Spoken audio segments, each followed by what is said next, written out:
What's up, guys? Sand7 here, and Cupid in depth. Alright, guys, I got a Cupid to give away for iOS and for Android. Now, go ahead and click that annotation on your screen right there to enter, and that is Legend Is My Name's channel. He does a lot of great CC content, so guys, go check out his channel, and you'll notice that the first one up, well, that's the Cupid giveaway. Let's talk about Cupid. Why is Cupid important? Well, that -1 next to each of those skill levels is the number of attacks less that it's going to take to proc.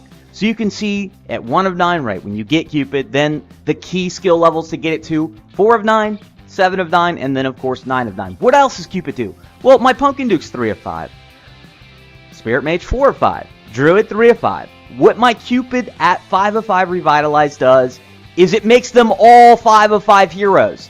It takes a Sprint Reaper and it turns it into close to what my Spirit Mage at 5 of 5 would be when it procs, because Cupid is buffing that energy. Not to mention the attack that Cupid buffs. Now, what I'm going to do is go through and I'm going to show you different game modes with and without Cupid. Well, we got the boss right there, and being a perma-stunner, well, I usually wait, and this one I'm not using Cupid, but let's go ahead and talk about how you get Cupid, guys. Cupid is a gem-only hero that is hard to get. It is rare to roll a Cupid. Now, well, I'm just going to throw in a couple rolls, and I'm not going to roll Cupid. Maybe I'll get lucky and, oh yeah, baby, Ninja. That's what I'm talking about. Got a good talent because, well, talent adds might. Every talent level is 20 might, but no, 1 of 5. Either way, be some nice extra might. And we're going to go ahead and feed that to the Reaper because he's going up. And guys, next video, it'll probably be a combination of Reaper and a Mortep in depth. But let's go ahead and get into the boss, and let's show you what it looks like without using Cupid.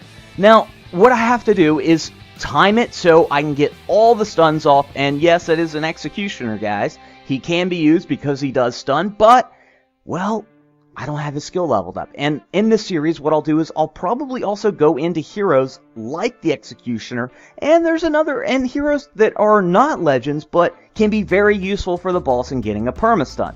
Okay, well, what you're going to see is, well, I'm not looking so good right now, and I've already lost that executioner. But the problem is I have to time it so perfectly. And you can see that I'm using all the other heroes that I would normally use to get this to take care of the boss. And right after this, I will show you what it looks like when I do use Cupid versus the boss. It makes it so much easier. It really does. And there we go. Didn't have the right heroes in before, but now I do. And what you're seeing is basically I have 5 stunning heroes and a buffing hero with Pumpkin Duke. From there, well, I should be able to time it and go ahead and last that full 3 minutes, but it's extremely difficult. If you watched the free-to-play video on my Smurf, where, of course, I do not have Cupid on that account, I was able to go 3 minutes versus Tier 1, but I was lucky. Extremely lucky to do so, and I have not done it since. Now, this is probably my best drop out of all of them, and I get the timing a little better, and really what I'm trying to do is stagger the heroes' time to come in so they don't all just proc at the same time. And there we go. Okay. Not looking too bad.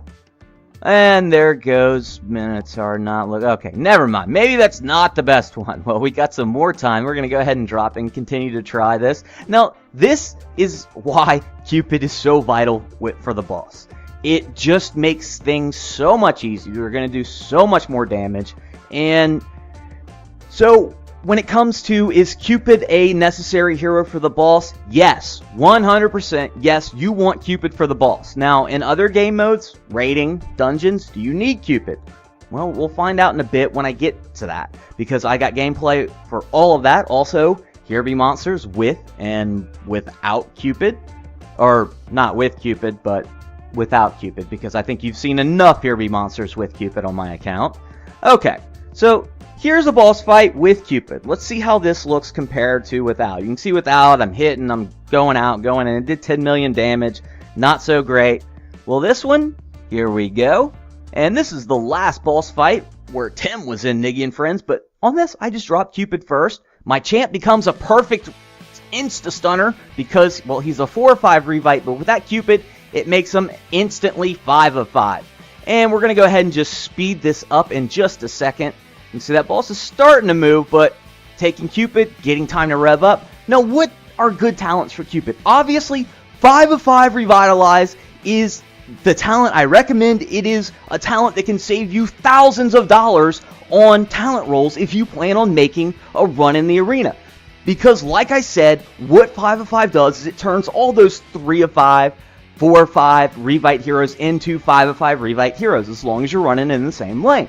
Okay, so what other talents are good? Well, Berserk, while there is a cap, it still can help you get to Cupid's first proc a little bit faster in the arena and in the boss fight. Now, you're not going anywhere deep in the arena with Cupid and Berserk. Now, Cupid at 4 of 5 Revite is a very interesting talent. And if you do have perfect talents on your other heroes, say 5 of 5 Revite on Spirit Mage, that 4 of 5 Cupid Revite can be absolutely amazing.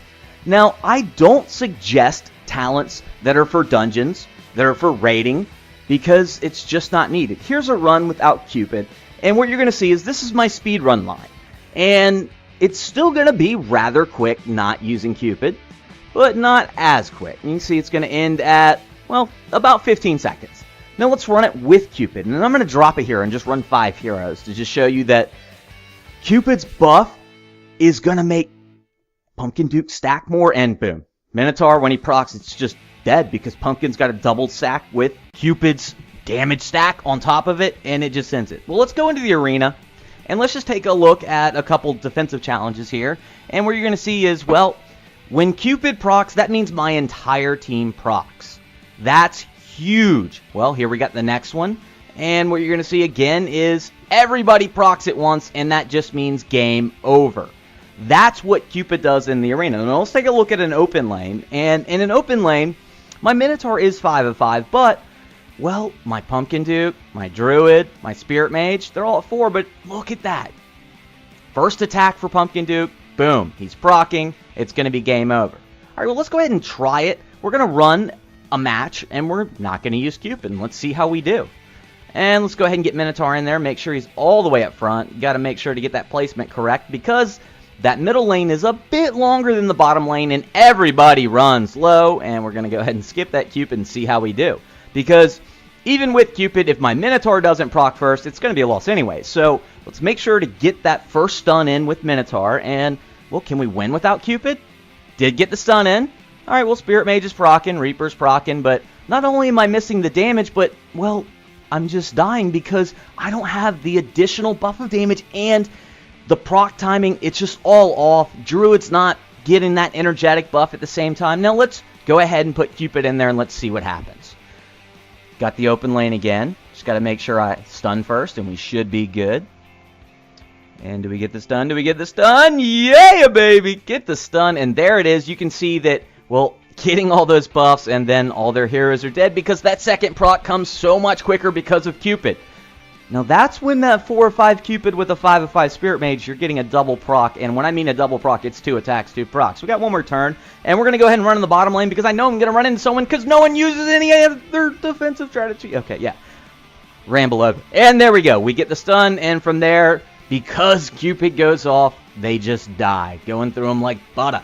And also, well, here we are at the shrine, and it's going kind of slow, but as soon as Cupid procs, boom, gone, game over. Okay, let's grab some magic and let's head out and raid without Cupid. Now, raiding without Cupid, can it be done? Of course it can.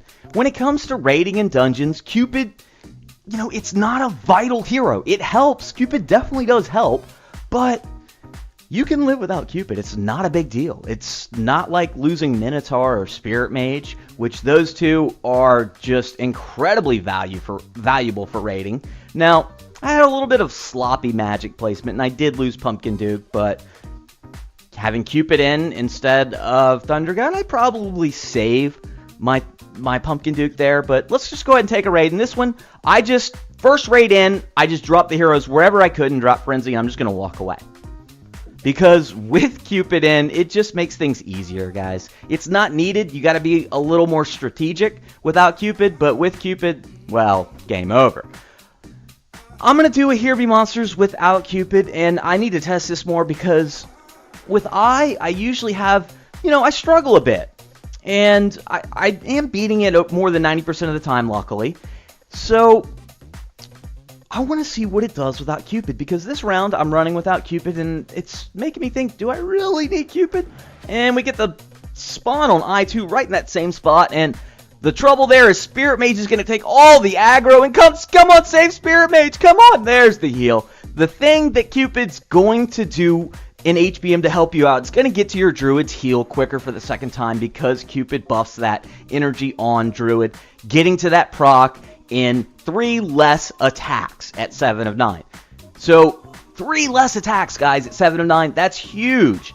And here we go on I3, coming in on that corner again. And oh my god, Spirit Mage, that hooker's almost dead. But okay, thank god.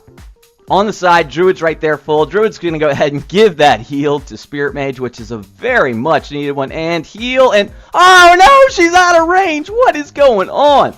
Alright, that's okay. That's okay. We're still doing good here. Thunder God proccing, and having Thunder God in there as opposed to Cupid gives me a little more firepower, because Thunder God, when he hits hard, and it's an AoE stunning proc. Alright, we got I5 coming in on the bottom. I love this spawn because their Spirit Mage is going to go down quickly. Mine's now got full health. Everyone else just flying through it, and boom, there it is. Well, HBM, Cupid's not needed either.